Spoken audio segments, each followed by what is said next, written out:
এই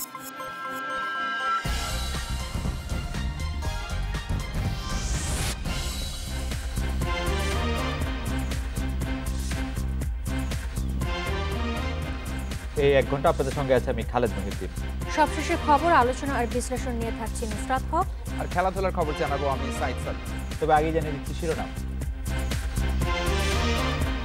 ভাষা শহীদদের শ্রদ্ধা জানাতে প্রস্তুত দেশ, ঐতিহ্য সংস্কৃতি নিয়ে এগিয়ে যাওয়ার অঙ্গীকার প্রধানমন্ত্রী।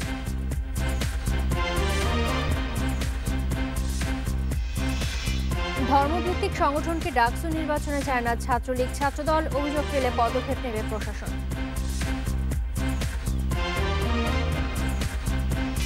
রাত 8টায় বাংলাদেশে আজ মতামত পাঠানোর বিষয়ে সংরক্ষিত আসনের সংসদ সদস্যদের শপথ। মতামত পাঠাতে পারেন এসএমএস অথবা ফেসবুক। আপনাদের মতামত জানিয়ে দিচ্ছি সংবাদের পরের অংশে। মাতৃভাষা দিবসের প্রথম প্রহরে ভাষা শহীদদের শ্রদ্ধা জানাতে প্রস্তুত জাতি। কেন্দ্রীয় শহীদ মিনারে এখন চলছে শেষ সময়ের প্রস্তুতি। আলপনা, দেয়াল লিখন আর তোরণে সেজেছে আশেপাশে এলাকা। 21-এর প্রথম প্রহরে কেন্দ্রীয় শহীদ মিনারে শ্রদ্ধা জানাবেন রাষ্ট্রপতি মোহাম্মদ আব্দুল হামিদ, প্রধানমন্ত্রী শেখ হাসিনা। এরপর স্পিকার ডক্টর শিরিন শারমিন চৌধুরী, মন্ত্রিপরিষদ সদস্য, 3 বাহিনীর প্রধান ফুল দিয়ে শ্রদ্ধা জানাবেন। এরপরই সর্বসাধারণের শ্রদ্ধা নিবেদনের জন্য উন্মুক্ত করে দেওয়া হবে শহীদ বেদি। শহীদ মিনার নিরাপত্তায় নিয়োজিত থাকছে র্যাব, পুলিশ সহ আইন শৃঙ্খলা বাহিনীর বিপুল সদস্য।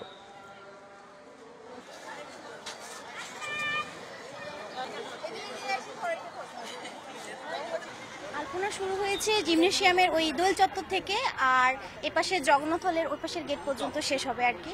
এখনো কাজ চলছে, কাজ শেষ হয় নাই, মাঝের কিছু বাকি আছে এখনো। ওই দিক থেকে অলমোস্ট কমপ্লিট হয়ে গেছে, এদিক থেকে এখন কমপ্লিট হচ্ছে। ভাস্কর্য বা মুক্তি, এই ভাষা আন্দোলন সম্পর্কিত যত বিষয় আছে এই সম্পর্কিত বিষয়গুলো নিয়ে দেয়ালচিত্র হয়। আর আজকে হচ্ছে শহীদ মিনার এবং এর চারপাশে যে সৌন্দর্য ফুটিয়ে তোলার জন্য রাস্তাগুলো, সড়কগুলো এখানে আমরা আলপনা করছি। অংশগ্রহণ করতে সবাই স্বেচ্ছাসেবক হিসাবেই, মূলত চারুকলার ছাত্রছাত্রীরা আছে, বর্তমান ছাত্রছাত্রী, প্রাক্তনরা আসে এবং শিক্ষকরা এটা তাদেরকে টেক কেয়ার করে। এইভাবেই হয়ে আসছে আর কি বিগত সময়ের মতন। 21শে ফেব্রুয়ারি উপলক্ষে রাজধানীর বেশ কিছু সড়ক বন্ধ থাকছে। রাত 8টা থেকে বৃহস্পতিবার বিকেল পর্যন্ত নীলক্ষেত, পলাশী, ফুলার রোড, বকশীবাজার, চাংখারপুল, শহীদুল্লাহ হল, দোয়েল চত্বর, জিমনেশিয়াম, হাইকোর্ট, টিএসসি, শাহবাগের রোড ব্লক করে গাড়ি ডাইভারশন হবে। 21শে প্রথম প্রহরে গুরুত্বপূর্ণ ব্যক্তিদের গাড়ি পার্কিং হবে বিশ্ববিদ্যালয় জিমনেশিয়াম মাঠে। রাষ্ট্রপতি, প্রধানমন্ত্রীর শ্রদ্ধা নিবেদন শেষে পলাশী ও জগন্নাথ হল হয়ে কেন্দ্রীয় শহীদ মিনারে আসতে পারবেন সাধারণ মানুষ।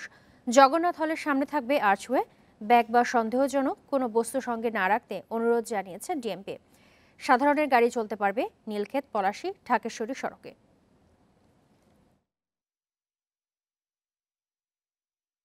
নিজস্ব ঐতিহ্য সংস্কৃতি নিয়ে এগিয়ে যেতে সরকারের অঙ্গীকার জানিয়েছেন প্রধানমন্ত্রী শেখ হাসিনা। ভাষা আন্দোলনের অর্জন আগামী প্রজন্মের কাছে তুলে ধরার আহ্বানও জানিয়েছেন তিনি। জাতীয় পর্যায়ে গুরুত্বপূর্ণ ভূমিকার জন্য 21 বিশিষ্টজনকে 21 পদক দিয়ে এ আহ্বান জানান সরকার প্রধান। দেশের দ্বিতীয় সর্বোচ্চ বেসামরিক পুরস্কার 21 পদক। ভাষা আন্দোলনের শহীদের স্মরণ ও 21-এর চেতনা জাগ্রত রাখতে জাতীয় পর্যায়ে অসামান্য অবদানের স্বীকৃতি হিসেবে দেয়া হয় এই পদক। এবারও ভাষা আন্দোলন, মুক্তিযুদ্ধ, ভাষা ও সাহিত্য, শিল্পকলা ও গবেষণা সহ 12 বিভাগে এ সম্মাননা পেলেন 21 বিশিষ্টজন। পদকপ্রাপ্ত প্রত্যেককে 18 ক্যারেটের স্বর্ণপদক, 2 লাখ টাকার চেক, সম্মাননাপত্র তুলে দেন প্রধানমন্ত্রী।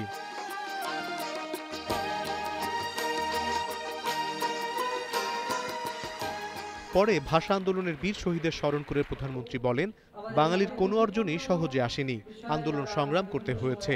দেশের যা অর্জন তা সবই আওয়ামী লীগের হাত ধরে এসেছে বলেও জানান বঙ্গবন্ধু কন্যা।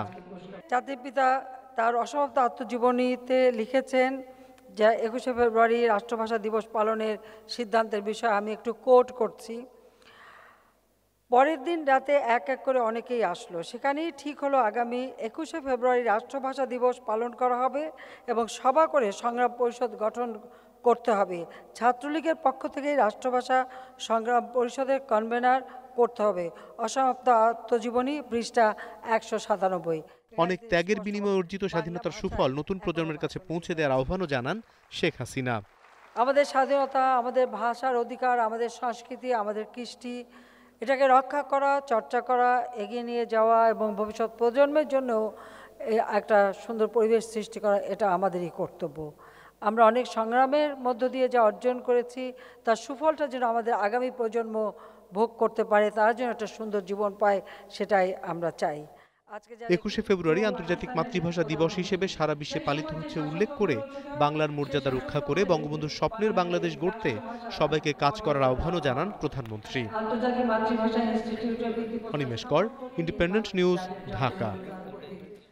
এলাকার মানুষের উন্নয়নে সাধ্যমতো কাজ করার প্রতিশ্রুতি দিয়েছেন একাদশ জাতীয় সংসদে সংরক্ষিত নারী আসনের সদস্যরা। জাতীয় সংসদের শপথ কক্ষে সকালে শপথ নেওয়ার পর তারা একথা জানান। বিএনপির জন্য নির্ধারিত একজনের বাইরে আজ শপথ নেন বাকি ৪৯ জন নারী সংসদ সদস্য। বুধবার সকাল 10:30টায় জাতীয় সংসদের শপথ কক্ষে একাদশ জাতীয় সংসদের সংরক্ষিত নারী আসনের সদস্যদের শপথ পড়ান স্পিকার শিরিন শারমিন চৌধুরী। নির্বাচন কমিশন মঙ্গলবার নারী আসনের ৪৯ সদস্যের নাম ঠিকানা উল্লেখ করে প্রজ্ঞাপন প্রকাশ করে। সংরক্ষিত নারী সংসদ সদস্যদের মধ্যে ৪৩ জন আওয়ামী লীগের, ৪ জন জাতীয় পার্টির, 1 জন ওয়ার্কার্স পার্টির, 1 জন রয়েছেন স্বতন্ত্র। এখনো কাজ কি সেটা জানি না, নির্দিষ্ট করা হবে কাজ, এখনো কাজটা জানি না, কিন্তু ওই আগের বারের মতোই বলছি যে কাজটি দেওয়া হবে সেটা আমি আমার শতভাগ দিয়ে করব। আমি যে এলাকায় কাজ করব সেই এলাকায় আমি সাধারণ মানুষের জন্য কিছু করার অনেক চাহিদা থাকে, আমি জানি, যতটুকু পারবো করব। অবকাঠামোগত যদি কিছু করার থাকে করব। শপথ নিয়ে সংসদ সদস্যরা জানালেন মানুষের জন্য কাজ করার সুযোগ কাজে লাগাতে চান তারা।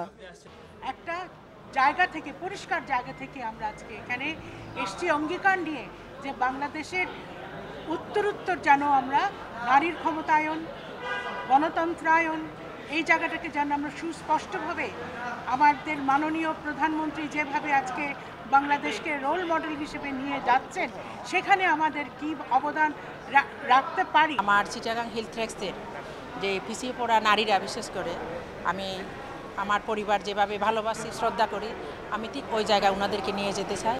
একাদশ সংসদ নির্বাচনে দলগুলোর প্রাপ্ত সাধারণ আসন অনুপাতে বিএনপির একটি নারী আসন পাওয়ার সুযোগ থাকলেও দলটির নির্বাচিত সদস্যরা এখনো শপথ নেননি বলে তাদের নারী আসন স্থগিত রয়েছে। Jahanara Parvin, independent news, Dhaka. ডাকসু নির্বাচনে ধর্মভিত্তিক ছাত্র সংগঠনের অংশ নেয়ার বাধা তুলে নেয় ক্ষুব্ধ ঢাকা বিশ্ববিদ্যালয়ে ক্রিয়াশীল সবগুলো প্রধান ছাত্র সংগঠন। সাধারণ শিক্ষার্থীরাও একে প্রগতিশীল রাজনীতি চর্চার বাধা হিসেবে দেখছেন। আর বিশ্ববিদ্যালয় প্রশাসন বলছে এই বিষয়ে কোনো সংগঠন লিখিত অভিযোগ নিলে পদক্ষেপ নেওয়া হবে। ডাকসু নির্বাচনের তফসিল ঘোষণার আগে সব ছাত্র সংগঠনের সঙ্গে কয়েক দফা বৈঠক করে বিশ্ববিদ্যালয়ের পরিবেশ পরিষদ। এসব বৈঠকে ধর্মভিত্তিক ছাত্র সংগঠনের অংশগ্রহণ নিষিদ্ধের বিষয়ে সিদ্ধান্ত চূড়ান্ত হয়। তারপরে নির্বাচনের আচরণবিধিতেও আর বিষয়টি যুক্ত হয়নি। এরই মধ্যে এই নির্বাচনে মনোনয়ন ফর্ম নিয়েছেন ইসলামী শাসনতন্ত্র ছাত্র আন্দোলনের নেতাকর্মীরা। মধুর ক্যান্টিনেও নিয়মিত বসার পাশাপাশি ক্যাম্পাসে চলছে তাদের প্রচার। ক্যাম্পাসের শিক্ষার্থী হিসেবে আমাদের যে ন্যায্য অধিকারটুকু পাওয়ার দরকার ছিল, সেতে যদি কোনো ধরনের ক্ষুণ্ণ হয় বা কোনো ধরনের অপচেষ্টা হয় তাহলে আমাদের এই নিয়ে আমরা আমাদের ব্যবস্থা গ্রহণ করব। ধর্মভিত্তিক সংগঠনের নির্বাচনে অংশ নেয়ার সুযোগ দেয় ক্ষুব্ধ ছাত্রলীগ, ছাত্রদল ও বাম সংগঠনের নেতাকর্মীরা। এই ঢাকা বিশ্ববিদ্যালয়ে মৌলবাদ প্রতিরোধের অপরাজেয় দুর্গ, সেই জায়গা থেকে আমরা ঢাকা বিশ্ববিদ্যালয়ের সাধারণ শিক্ষার্থীদেরকে বলবো আপনারা ধর্মভিত্তিক সকল ছাত্র সংগঠনকে প্রতিরোধ করুন। পরিবেশ পরিষদের নিষিদ্ধ ঘোষণা করাই আছে, আমরা তো সেটাকেই স্বাগত জানি এবং সেটার সাথে আমরা ঐক্য মত পোষণও করি। রিটার্নিং কর্মকর্তাকে আমরা ফোন দিয়েছি যে তারা যেন এই বিষয়ে যথাযথ পদক্ষেপ গ্রহণ করে। যদি এরকম সাম্প্রদায়িক কোনো নামে প্যানেল দেওয়ার চেষ্টা করা হয় সেটি আমরা যেমন প্রতিহত করব। মুক্তবুদ্ধি চর্চার প্রাণকেন্দ্র ঢাকা বিশ্ববিদ্যালয়। আর ডাকসু নির্বাচনে ধর্মভিত্তিক কোনো সংগঠনের অংশ নেওয়ার সুযোগ থাকা সেই চর্চার ক্ষেত্রে বাধা বলছেন সাধারণ শিক্ষার্থীরা। তাই নির্বাচনে এ ধরনের কোনো সংগঠন যাতে অংশ নিতে না পারে সেজন্য বিশ্ববিদ্যালয় প্রশাসনকে প্রয়োজনীয় ব্যবস্থা নেওয়ার আহ্বান জানিয়েছেন তারা। ধর্মভিত্তিক সংগঠন বিশ্ববিদ্যালয় প্রশাসন বলছে এ ব্যাপারে কেউ অভিযোগ দিলে ব্যবস্থা নেওয়া হবে। ছাত্র সংগঠনগুলো যদি আমাদের কাছে আসে, আমরা এবং ছাত্র সংগঠনগুলো বসে আমরা ঠিক করব। কোনো সাম্প্রদায়িক চিন্তা, কোনো ধর্মভিত্তিক চিন্তা, এটাকে আমরা কখনো। এদিকে দ্বিতীয় দিনে মনোনয়ন ফর্ম সংগ্রহ করেছেন স্বতন্ত্র প্রার্থীরা। আবাসিক হলগুলোতে চূড়ান্ত ভোটার তালিকা টাঙিয়েছে বিশ্ববিদ্যালয় প্রশাসন। নূরে আলম, ইন্ডিপেন্ডেন্ট নিউজ, ঢাকা। তুরাগ নদের চ্যানেল উদ্ধারের অভিযানে ৮৮টি স্থাপনা উচ্ছেদ করেছে বিআইডব্লিউটিএ। রাজধানীর মোহাম্মদপুরে বসিলা অংশের কাটাসুর মৌজায় মঙ্গলবার থেকে চলছে অভিযান। গতকাল সরিয়ে নেওয়া হলেও আজ আবার উচ্ছেদ অভিযানে যোগ দেন ঢাকা নদী বন্দরের যুগ্ম পরিচালক AKM আরিফ উদ্দিন। তুরাগ নদের দখল হয়ে যাওয়া চ্যানেল উদ্ধারে অভিযান পরিচালনা করছে বিআইডব্লিউটিএ। দুদিনে প্রায় ১১ একর জায়গা অবমুক্ত করা হয়। দ্বিতীয় দিনের উচ্ছেদ অভিযানে যোগ দেন ঢাকা নদী বন্দরের পরিচালক। দখল করা চ্যানেলটি পরিত্যক্ত সামগ্রী দিয়ে ভরাট করায় ড্রেজারের মাধ্যমে খনন সম্ভব নয়। এজন্য 10টি স্কাভেটর চাওয়া হয়েছে বলে জানান তিনি। 3টা মাত্র স্কাভেটর বিআইডব্লিউটিএ আছে। 3টা দিয়ে যে এই উচ্ছেদ কতখানি করা যাবে আমরা একটু চিন্তায় আছে। তো এটা নিয়ে একটা পরিকল্পনা করতে হবে, অথরিটির সঙ্গে বসতে হবে, বসে একটা ডিসিশন দিয়ে আমরা এই মাটি যে সমস্ত ভরাটকৃত জায়গা এগুলোকে উচ্ছেদ করে নদীর জায়গা নদীকে ফিরিয়ে দেওয়ার ব্যবস্থা করব। দুপুর 12টার দিকে দখলদার এবং তাদের আইনজীবীরা অভিযান থামানোর চেষ্টা করে। দখলদারদের দাবি, তাদের কাছে অভিযান বন্ধ রাখার নির্দেশনা রয়েছে।